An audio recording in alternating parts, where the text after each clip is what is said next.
परछाई एपिसोड 197। अब आगे। युवराज के वॉशरूम जाने के बाद सुहानी कंफ्यूज होकर कहती है, क्या युवराज सर ने ऐसा इसलिए किया क्योंकि वो समायरा को। ये कहते हुए सुहानी खामोश हो जाती है और कुछ सोचने लगती है। कुछ देर बाद सुहानी अपना सर झटककर उन ख्यालों को अपने दिमाग से बाहर निकालकर खुद से कहती है, ये युवराज सर भी दिनों दिन अजीब होते जा रहे हैं। ये पहले की तरह खड़ूस ही अच्छे थे, कम से कम मुझे लोगों को सामने ऐसे एम्बेरस तो नहीं होना पड़ता था। ये कहकर सुहानी एक बार मिरर में खुद को देखती है और फिर उस रूम से बाहर चली जाती है। सुहानी और निशा अपनी कार से ऑफिस के लिए निकल जाती हैं। आज सुहानी को एक बहुत ज़रूरी कॉन्फ्रेंस अटेंड करना था, जिसकी वजह से उसके दिमाग से ये बात पूरी तरह से निकल गई थी कि युवराज ने उसे उसके बिना दीवान विला से बाहर जाने से मना किया था। पद्मिनी की वजह से दीवान विला ही एक ऐसी जगह थी जहां वो सब बिल्कुल सेफ थे। सुहानी की कार जंगल के बीच से होते हुए ऑफिस की तरफ बढ़ रही थी। सुहानी कार ड्राइव कर रही थी और निशा अपने हाथ में रखी फाइल को देखते हुए सुहानी को कुछ एक्सप्लेन कर रही थी। वो दोनों उस डिस्कशन में इतने डूब गए थे कि उन दोनों को एहसास नहीं हो रहा था कि सड़क के समांतर जंगल में एक आदमी उनके साथ साथ कार की स्पीड को मैच करते हुए चल रहा है।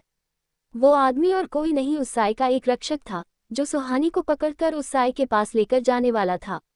कुछ ही देर में युवराज शॉवर लेकर वॉशरूम से बाहर आता है और समायरा से बात करने के लिए उसके रूम में चला जाता है। युवराज को अब तक लग रहा था कि सुहानी निशा के साथ उसके रूम में है। युवराज, अर्नव और समायरा एक रूम में बैठे कुछ बातें कर रहे थे। समायरा युवराज से कहती है, क्या तुम्हें पूरा यकीन है कि सुहानी तुम्हें वो सब बता चुकी है जो वो जानती है? समायरा का ये सवाल सुनकर युवराज की आंखें और भी ज्यादा गहरी हो जाती है और वो सख्त आवाज में कहता है, तुम कहना क्या चाहती हो? समायरा भी उसी अंदाज में कहती है, यही कि वो तीनों हमसे और भी कुछ छुपा तो नहीं रहे हैं, क्योंकि वो पहले भी ऐसा कर चुके हैं। ये सुनकर युवराज को गुस्सा आने लगता है। उसे पूरा यकीन था कि सुहानी, निशा और विवेक ने उन्हें सारी बातें बता दी है। अर्नव युवराज की आंखों में गुस्से को भांप लेता है। वो जानता था कि ये दोनों बहुत गर्म मिजाज के हैं और अगर ये दोनों साथ में भड़क गए तो सिचुएशन और भी ज्यादा बिगड़ सकती है। आखिरकार उन दोनों को साथ में ही काम करना था। अर्नव उनके बीच में आते हुए कहता है, इस वक्त हमें एक दूसरे पर भरोसा करना ही होगा। अगर हम खुद लड़ते रहे तो नुकसान सिर्फ हमारा होगा। अर्नव की बातें सुनकर युवराज और समायरा शांत होते हैं। अर्नव उन दोनों को देखते हुए अपने मन में कहता है, मैं कितना बेवकूफ़ था जो ये सोचता था कि इन दोनों के बीच कुछ चल रहा है। अगर इन दोनों को अकेले रूम में छोड़ दिया जाए, जो इनमें से एक दूसरे की जान लिए बिना बाहर नहीं आएगा। कुछ देर खामोश रहने के बाद समायरा कहती है, तो अब हम क्या करने वाले हैं? युवराज सीरियस होकर कहता है, फिलहाल हमें एक दूसरे को प्रोटेक्ट करते हुए ये पता करना होगा कि उस साय को कैसे खत्म किया जा सकता है। समायरा कुछ सोचते हुए कहती है, हमें प्रोटेक्ट करने का काम पहले ही पद्मिनी ने कर दिया है। वैसे उस किताब से ये बात तो समझ आ गई कि सुहानी उस साय के शिकार को कैसे देख सकती है। समायरा की बात सुनकर युवराज और भी ज्यादा सीरियस हो जाता है और अर्नव क्यूरियस होकर कहता है, वो ये सब कैसे देख सकती है? समायरा कुछ सोचकर कहती है, क्योंकि सुहानी के पास अपने पूर्वजों की वजह से कुछ स्पेशल एबिलिटीज है, लेकिन हम इस वक्त ये नहीं जानते कि उसमें और क्या क्या खासियत है। हो सकता है उसमें कुछ शक्तियां भी हो जो आगे चलकर सामने आए। अर्नव थोड़ा मायूस होकर कहता है, बेचारी सुहानी, इन्हीं पावर्स की वजह से उसे बचपन से क्या कुछ नहीं सहना पड़ा है। उस साय का बस चलता तो अब तक सुहानी का पूरा वंश खत्म हो गया होता। समायरा अपनी माँ को याद करते हुए कहती है, शक्तियों का लालच ऐसा ही होता है, इसके आगे कई लोगों को और कुछ भी दिखाई नहीं देता। अर्नव कैजुअली कहता है, सच कहूँ तो मुझे वो साया बहुत बेवकूफ़ लगता है। युवराज अर्नव और समायरा की बातों पर ध्यान नहीं दे रहा था, उसके दिमाग में इस वक्त कुछ और ही चल रहा था। समायरा सवालिया नजरों से अर्नव को देखने लगती है।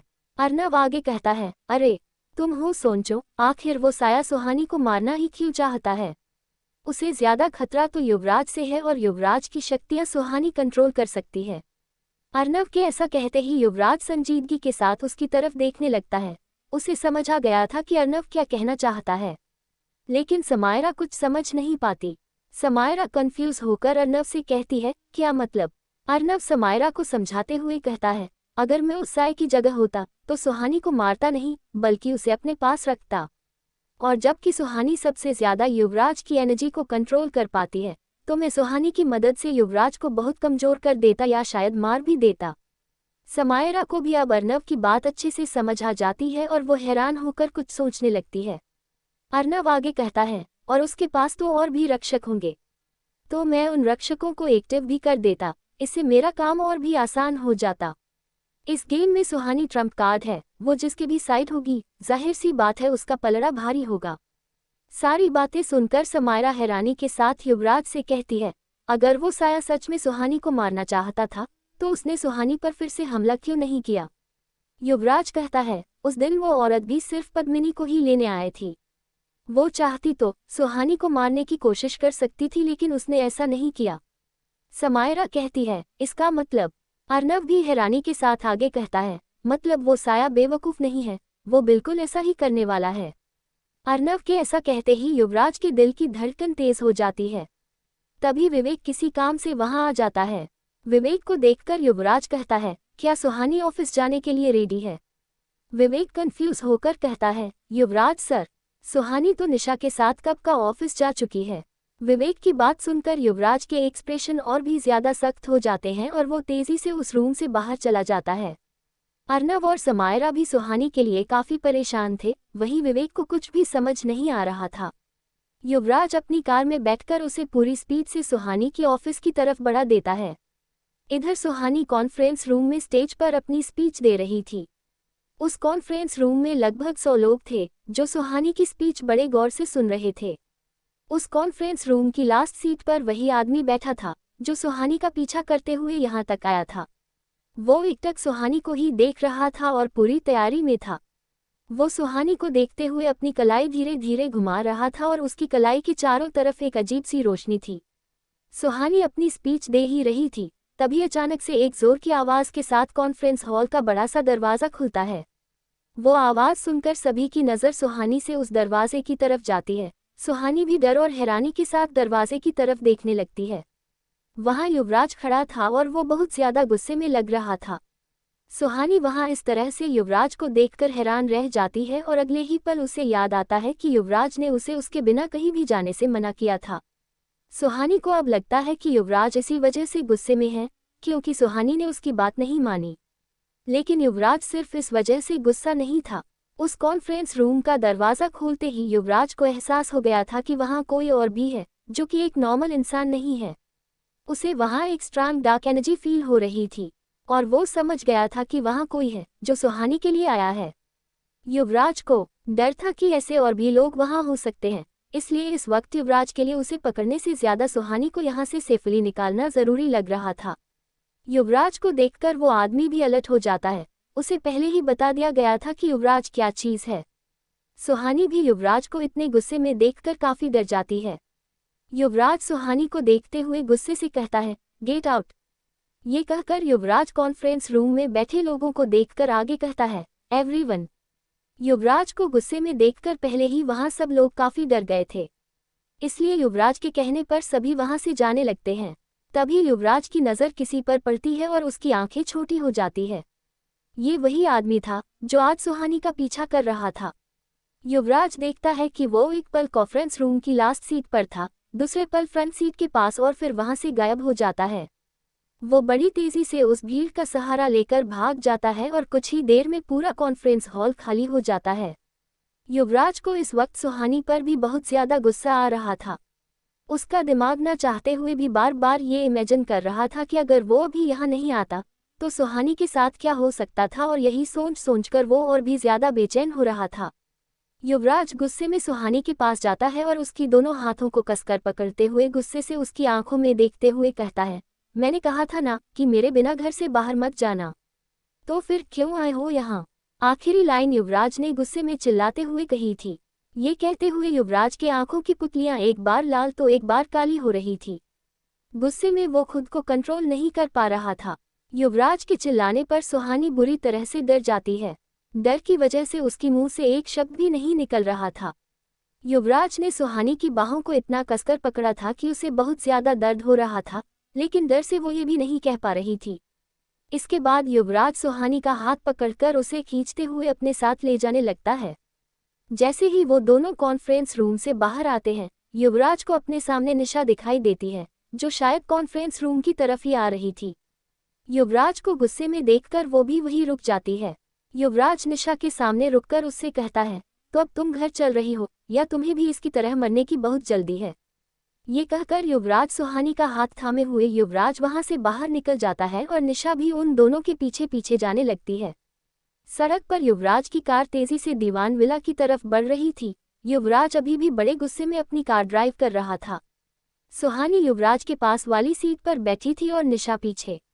वो दोनों युवराज को इस तरह से देखकर काफी डरे हुई थी। तभी सुहानी की नज़र कार की साइड मिरर पर जाती है और फिर बैक मिरर पर। अचानक से उसे एहसास होता है जैसे कोई बड़ी तेजी से उसकी कार के पीछे से गुजरी हो। सुहानी फौरन अपने बाएं तरफ देखती है तो हैरानी से उसकी आंखें फटी की फटी रह जाती है।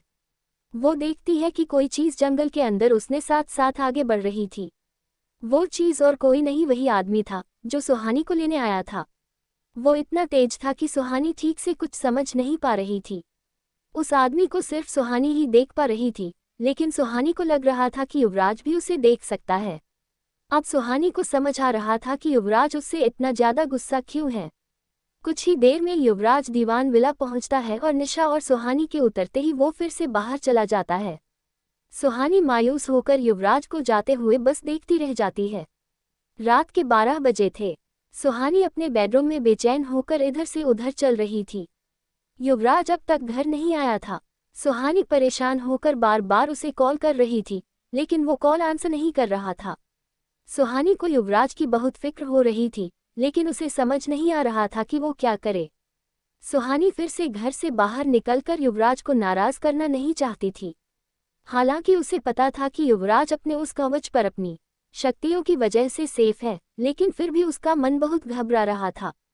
सुहानी को बार बार किसी अनहोनी का डर लग रहा था। दूसरी तरफ अर्नब भी आज अपने काम में बुरी तरह से फंस गया था और अब तक वो भी घर नहीं आया था। फाइनली उसका काम पूरा होता है और वो अपनी कार से दीवान विला की तरफ बढ़ जाता है। अब जब युवराज का घर ही इस वक्त सबसे ज्यादा सुरक्षित था, इसलिए युवराज और समायरा दोनों चाहते थे कि अर्नब भी ये सब खत्म होते तक युवराज के घर में ही रहे। अर्नब पूरी स्पीड से अपनी कार आगे बढ़ा रहा था, तभी उसे रोड पर एक औरत खड़ी हुई दिखाई देती है। उस औरत को देखकर अर्नब अपनी कार रोक देता है। कार रोककर अर्नब बाहर निकलता है। वो देखता है कि ये वही औरत थी जो उस बारिश वाली रात अर्नब को मिली थी। वो और कोई नहीं, माया ही थी। अर्नब उसे देखकर चौंक जाता है और उसकी फिक्र करते हुए कहता है, तुम इतने रात को इस सुनसान सड़क पर क्या कर रही हो? माया मुस्कुराकर अर्नब के पास आते हुए कहती है, मैं बस तुम्हारा ही इंतजार कर रही थी, उस रात हमारी बातें अधूरी रह गई थी। माया की ये बातें सुनकर अर्नब का मुंह बन जाता है, लेकिन फिर भी वो माया से कहता है, तुम कार में बैठ जाओ, मैं तुम्हें घर छोड़ दूंगा। अब तक माया अर्नब के बिल्कुल पास आ गई थी। वो अर्नब के चेहरे को देखते हुए उसकी तरफ अपनी उंगलियां बढ़ाने लगती है। ये देखकर अर्नब कहता है, ये तुम क्या कर रही हो? माया कहती है, वही जो पिछली बार नहीं कर पाई थी। ये कहते हुए माया के चेहरे पर शरारत भरी मुस्कान थी। अर्नब एक गहरी सांस लेकर हल्की स्माइल के साथ कहता है, बड़े अफसोस की बात है, वो तुम इस बार भी नहीं कर पाओगी। ये कहकर अर्नब माया को देखते हुए अपने कदम पीछे लेने लगता है। माया को अर्नब की कही बात समझ नहीं आती और वो सवालिया नजरों से उसे पीछे जाते हुए देखने लगती है।